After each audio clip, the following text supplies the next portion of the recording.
চিন্তা করিস না।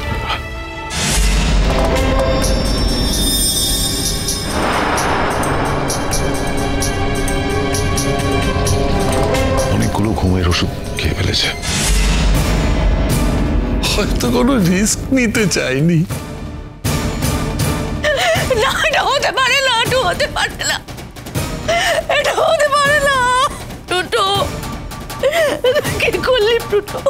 এখানেই লোকাল একজন ডক্টর আছেন, আমাদের হাউস ফিজিশিয়ান ডক্টর ঘোষ। ওনার চেম্বারে কেউ একজন চলে যাবে ঝট করে। আমাদের বাড়ির কথা বলেই ওরা চলে আসবে। না না না, ওয়েট ওয়েট ওয়েট, আমি বরঞ্চ একটা ফোন করে দিই। তোমরা যাবে আসবে, অনেকটা সময় চলে যাবে।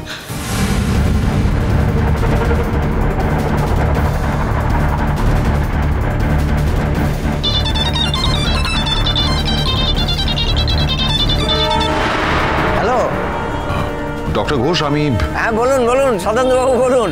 হ্যাঁ সন্ধ্যেবেলায় যাব, আপনার সঙ্গে দেখাও হবে। না বলছি, আপনি এখন একবার আসতে পারবেন? একটা এমার্জেন্সি হয়েছে, মানে বড় বিপদ হয়েছে। বিপদ? কেন, কি হয়েছে? এমনি সব ঠিক আছে তো? না, সব ঠিক নেই। প্লুটো মানে বিয়ের পর ওর একটা অ্যাক্সিডেন্ট হয়ে গেছে। আপনি একটু তাড়াতাড়ি আসবেন। হ্যাঁ হ্যাঁ, আমি যাচ্ছি। এই চেম্বারটা বন্ধ করে জাস্ট বাড়ি যাচ্ছিলাম।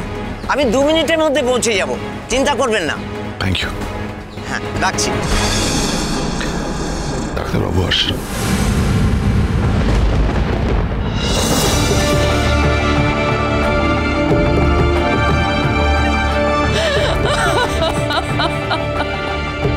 এখন আর এত কান্নাকাটি করে বলে লাভ নেই না।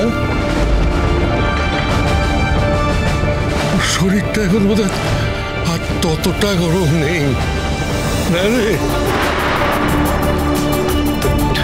আর একদম ঠিক আছে। কে বলেছে গরম নেই? নর্মাল একটা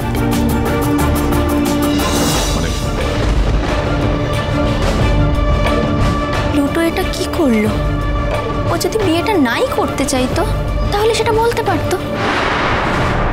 চিঠিতে কি লেখা আছে কি জানি। এ তো দেখছি পুরো থানা পুলিশ হয়ে যাবে।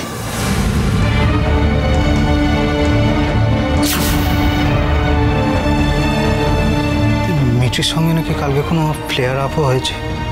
হ্যাঁ শুনলাম তো, ওখানে যারা ছিল বলা বলি করছিল। ইভেন রনিতাও তো বললো যে প্লুটো নাকি কালকে মিঠিকে আই লাভ ইউ বলে প্রপোজ করে, আর মিঠি সেটা নিয়ে নাকি চিৎকার করে রিয়াক্ট করে। ওর সামনে হয়তো অপমানটা নিতে না পেরে। আমি কিন্তু ছেড়ে কথা বলবো না, আমি কিন্তু ছেড়ে কথা বলবো না। মিঠি কালকে আমার ছেলেটাকে যা অপমান করেছে তার জন্য করেছে এরকম। Shut up! Shut up! আর একটাও কথা বলবে না। তোমাদের জন্য, তোমাদের ইগোর জন্য দুটো জীবন শেষ হয়ে যাচ্ছে। ওই চিঠিতে যা লেখা আছে সেটা যদি কারোর হাতে পড়ে না, তুমি ফেসে যাবে।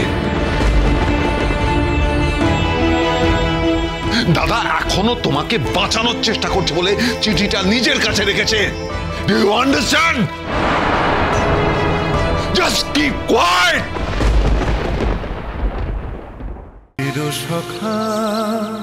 চিরসখা সোম থেকে রবি প্রতিদিন রাত 9টায় স্টার জলসায় ও জিও হটস্টারে।